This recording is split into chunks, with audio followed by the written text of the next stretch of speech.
Здравейте хора, аз съм Blurryface и днес е понеделник. Както ви обещах, всеки ден ще качвам по един епизод на дадена книга. Всеки понеделник, например, ще качвам по нов епизод на книгата "Не пипай тази книга" от немския писател Ян Ван Хелсинг. Как така? Защо го направихте? Защо посегнахте към книгата, след като ви предупредих? Да не би да имате собствено мнение и не винаги сте съгласни с всичко. Или сте някой, който не се примирява и често прави обратното на това, което му казват.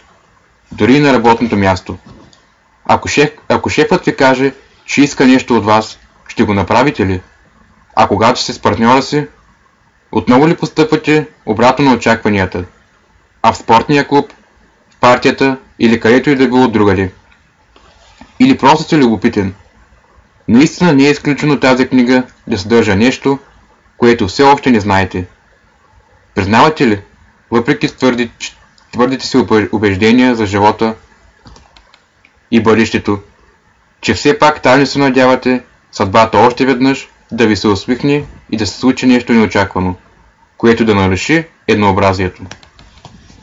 И някой, който като горска фея магиосница да сбъдне най-жадувано желание от детството ви. Или изведнъж живота ви да нахлуе това, което винаги му е липсвало. Успех, щастлив брак, дългоочакваното здраве, възможност да узнаете тайните на битието. Или най-накрая да намерите обяснение по каква безумна причина сте тук, на тази планета, заобиколени от истински луди. Наблюдавате младежите, които минават под прозореца и си мислите, че всичко отива на зле. Поглеждате към банковата ви си сметка и ви презлява. Настроението на работното място е близо до точката на замръзване и бихте се зарадвали да видите местните политици приковани до прозорния стълб. Животът там навън, а и самите вас, все повече излиза от контрол. Защо? Как така вие не можете да промените нищо? Напротив, можете. И онова неочаквано, което желаете, ще се случи. Държите тази книга, а вероятно днес имахте намерение да правите нещо съвсем различно. Само по някакво стечение на обстоятелствата се озовахте тук. И какво? Виждате този особен, наистина прекалено свободен екземпляр. Ама че е измислено заглавие. Кой ли реши да озаглави книгата си така? Това съм аз. Някой, който преди също мислеше, че не може да промени нищо, докато не подписа договор със създателя си и не го помоли да обясни живота пред неговото творение. Но не с думи, а чрез самия живот. И от тогава пътува по нашата планета за добро и зло, за пари и бедност, за любов и ненавист.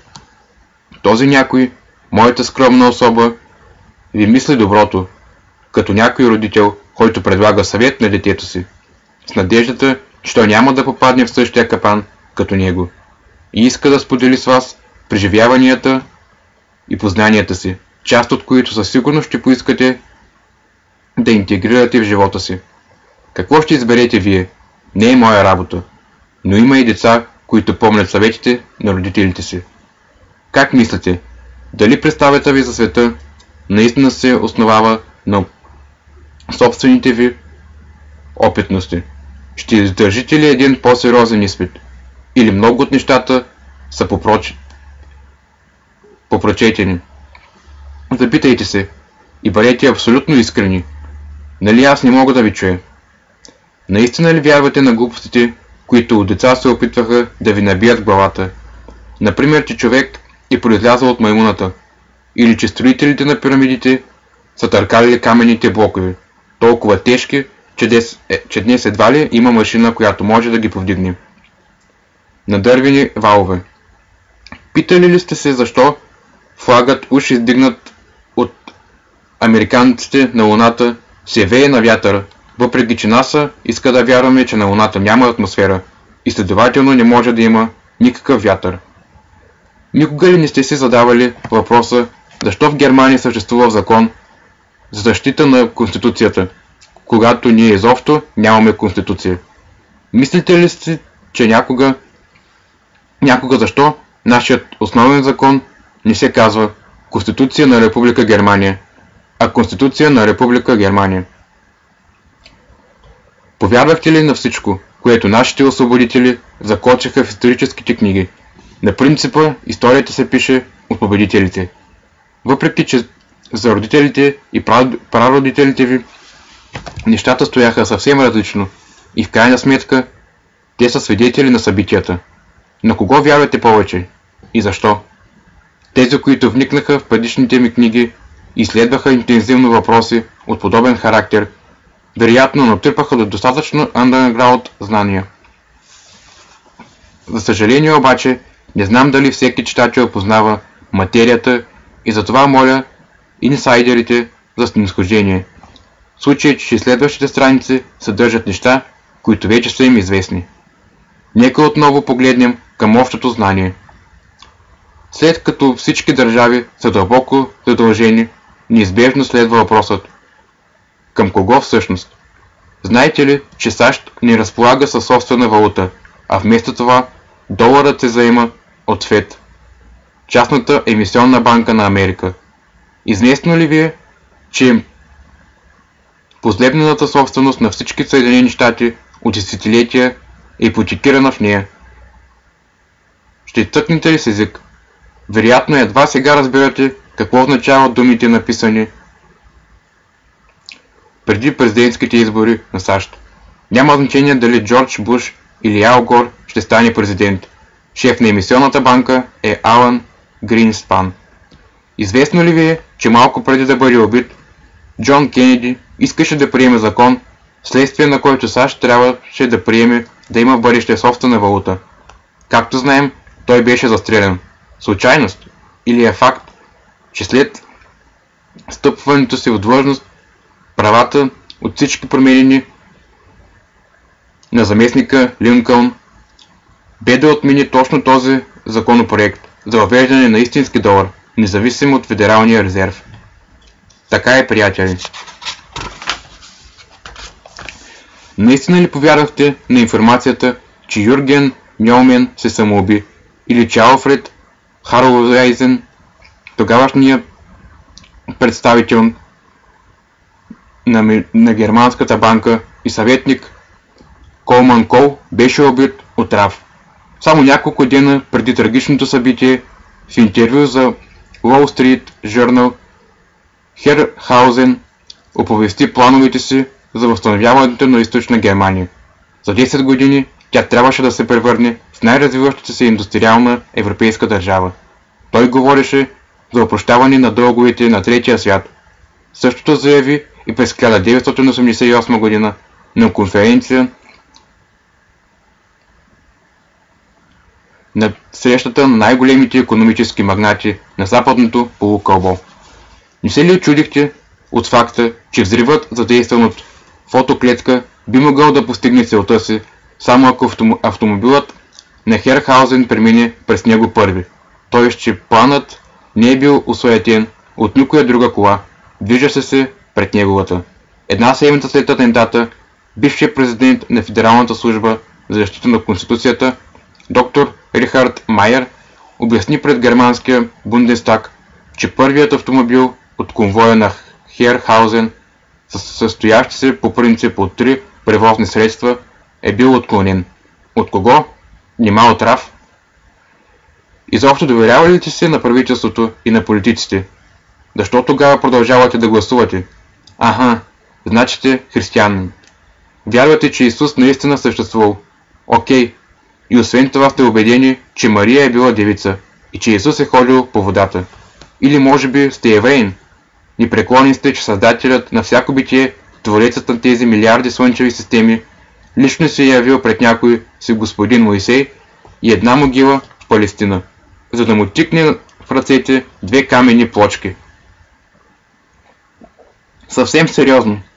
Бихте ли го потвърдили пред широката аудитория?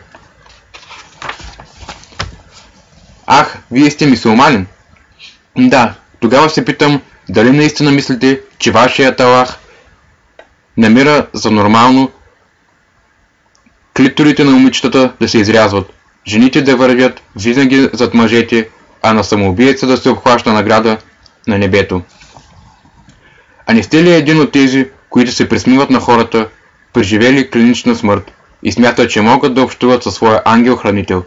Какво мислите за тези, които твърдят, че могат да лекуват, поставяйки ръката си над другите? Наистина ли е толкова несериозно, толкова неистинско? А как Исус е лекувал болните? Какво мислите за хората, които казват, че всеки ден медитират по четвърт час? Смятате ли, че е комично, когато някой се присмее на баба ви, защото ежедневно се моли на венец от рози? Виждаме, че ние с удоволствие даваме мнение на другите и тяхното светоусещане.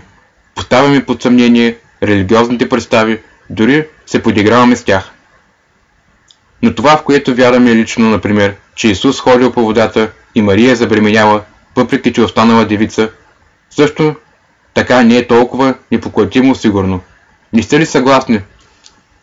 Всъщност, именно представите за света, които са ни внушени като деца, са напълно неправдоподобни, несериозни, неразбираеми и научно недоказуеми. Ако Исус днес седеше пред вас и твърдеше за себе си това, което е написано за него в Новия Завет, много от вас щяха да му се подиграват и биха го пратили на майната му. Не съм ли прав? Всъщност, вярвате ли на всичко писано в Библията или не? Защо тогава сте още в църквите? Наистина, само по себе си това е непоследователно. Искаме се да съм напълно откровен с вас. Аз също трябва да узная неща, които не ми допаднаха. Наложи се да разбера, че това, на което ни учат, не винаги отговаря на истината.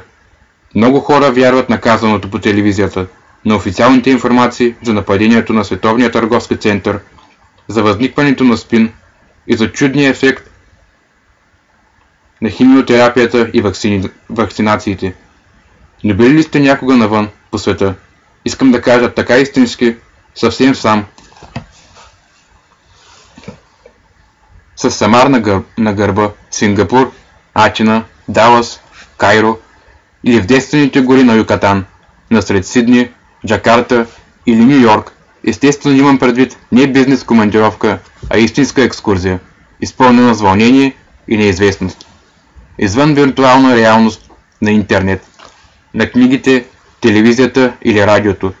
Директно в реалността, директно в живота, там където всичко се случва истински. Не, но аз да. И точно там, в моите пътувания на душа на шир по света и в многото разговори с хора, за които няма никога да чуете нещо от медиите, видях и ми бяха предадени неща, които не само промениха светогледа и поведението ми, но поискаха в замяна начина ми на живот. Никога ли не сте се замисляли, защо за всичко, което сте изработили с труд, трябва да плащаме повторно данъци и такси? И защо има няколко фамилии, които присвояват световното злато и са превърнали това в монопол? Същото е и с диамантите и с останалите суровини. Семейства, които от дълго време просто са обявили страните за тяхна собственост и работят на пушек се вдига. И вие, правоверните, продължавате прилежно да плащате данъци и да се гневите на политиците, че обърквали всичко. В миналото, ако в Япония някога допуснеше такъв срам, само щеше да им претира да се направи характеристики. Днес подобни хора получават висока пенсия и службица в някой концерн. Странен свят, не мислите ли? А и вие в него. Но това е нашият свят, също и моя. И затова на земята отново е толкова интересно. Защото не всички са се предали, не всички са се отказали. Има хора, които не мълчат, а пишат и информират. И такива, които работят и се променят. Защото само ако човек промени себе си, ще промени света. Питали ли сте се всъщност защо упражнявате точно тази професия? Защо не сте им миглили, както родителите си в миналото? На какво се дължи кариерата ви? На личен избор или сте решили да се харесате на баща си, на семейството или околните? Запитайте се, кой съм аз? Какво искам аз? Какво ми нашепват чувствата? Какво обичам най-много да правя и какво ми казва доброто образование? Наистина ли харесвам професията си? Т.е. дали съм я избрал съвсем съзнателно? а може би няма нищо общо с момента или семейната традиция го изисква. Помислете си наистина сериозно. Дайте си малка почивка на това място от книгата, няма да се загуби. Да се върнем на самата нея. Смятате ли, че заглавието провокира? Правилно. Искам да ви провокирам, както го правя със себе си. За да установите дали светогледът, гледната точка и събитията в живота ви са построени върху вашия личен опит, или сте възпитатели, се възприели съветите на родителите си, учителите и мас-медиите, без да ги проверите. Искам да ви предизвикам да следвате живота си. Защо? Защото така ще вземете най-доброто от него и вероятно ще сте истински щастливи. Със себе си и с начина си на живот. Ваша работа е как ще го направите. Аз мога само да ви разкажа за механизмите, в случай, че не са ви известни. Позволете ми да ви провокирам още малко. Как така 3000 семейства в света имат повече пари от цялото останало човечество? Защо животът е толкова несправедлив? Някои вероятно се питат. Защо аз не принадлежа на такова семейство? Защо се случва да живея в средностатистическо или дори бедно семейство? Защо нямам отговор на тези въпроси? Защо църквата не ми помага? Защо трябва да се чувствам като грешник, при положение, че на никого не съм причинил зло? Защо да се чувствам виновен? Нали експериментирах с курсове по гладуване, автогенен тренинг, медитирах, поклоних се на гроба на японския Яков, от десетилетия се моля на Господа, но нищо не се променя, а богаташите живеят в разкош, имат огромни вили, най-страховитите спортни коли, джетове, здрави са, могат да си позволят най-добрите доктори. Тук нещо не е както трябва. Едните лъжат, мамят и живеят в лукс, а тези, които постоянно разсъждават, че не трябва да се вреди на другите, защитават околната среда и животите страдат. Защо? По каква причина? Каква причина ви накара да посегнете към книгата? Наистина ли само от любопитство? Ясно, значи сте любопитни. Но ще бъдете ли любопитни, ако ставаше дума за чужди светогледи? Да, нека дори вземем представите на някой с власт и пари. Някой от тези най-богати хора на земята. Желаете ли наистина да се потопите в неговата философия и да видите как мисли и в какво вярва, как разсъждава за успеха и победата? Искате ли да знаете на кой Бог се кланя, дали коленичи пред него и се смирява, както и вие правите понякога? Или може би не? Къде остана готовността ви? Ще приемете ли светогледа на противника? Може би на съседа ви, с когото не сте добри отношения? Или на съперниците в професията? Как стоят нещата с конкуренцията? Винаги ли имате право? Другият винаги ли греши? Докъде стига любопитството ви? Трябва ли да сте християнин? Питам ви. За да сте достатъчно любопитен, да посетите тайните архиви на Ватикана и лично да се уверите как точно стоят нещата с вашата вяра. Защото ако всичко за живота и семейството на Исус е казано, означава, че за него повече няма никакви тайни. Нали така? Достатъчно ли сте любопитни, за да поставите на карта всичко, в което сте вярвали толкова дълго, към което винаги сте се придържали или което винаги са ви казвали и знаете наизуст? В еврейската религия, защо в нея има тайно учение, Кобала? Ако всички евреи са равни помежду си, защо тайнствени мъдреци пазят тайната от вярващите? Какви са тези тайни? А ислямът?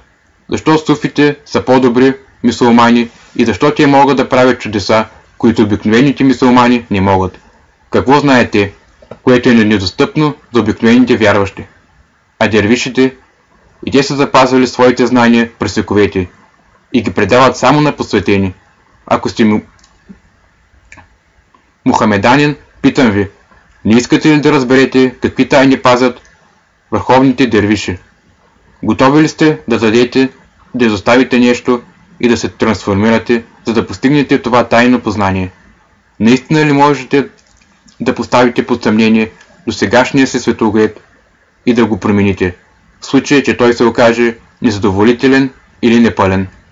Или по друг начин да приемем, че сте банкер. Или бивш студент, който добре познава съвременната финансова и данъчна система. Любопитен ли сте достатъчно, за да изучите друга парична система, такава, която функционира по различен начин, дори е много по-успешна и би превърнала наученото от вас в нещо безполезно и безсмислено?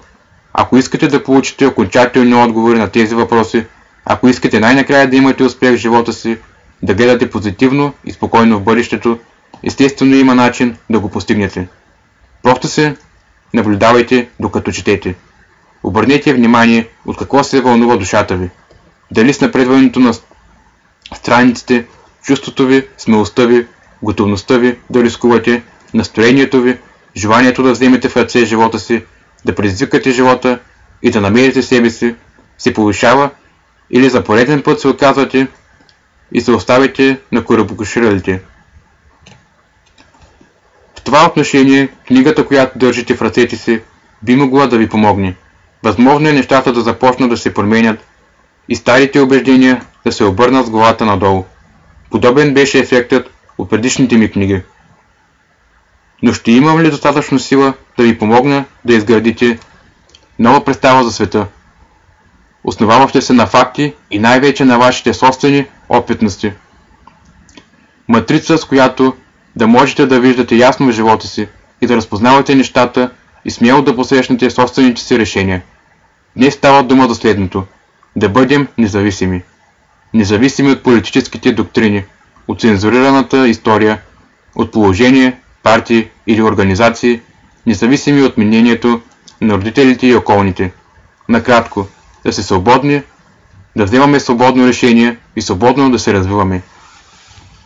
Изискването към мен и настоящата книга е да ви помогна да се освободите и сами да управлявате живота си, независимо, че това би могло да не се хареса на други. Звучи добре, не мислите ли? Твърде хубаво, за да е вярно. Не ви ли се е искало да изоставите цялата дъндания зад себе си, традициите на отминалите поколения, политически коректните въртвежи и мнението на другите?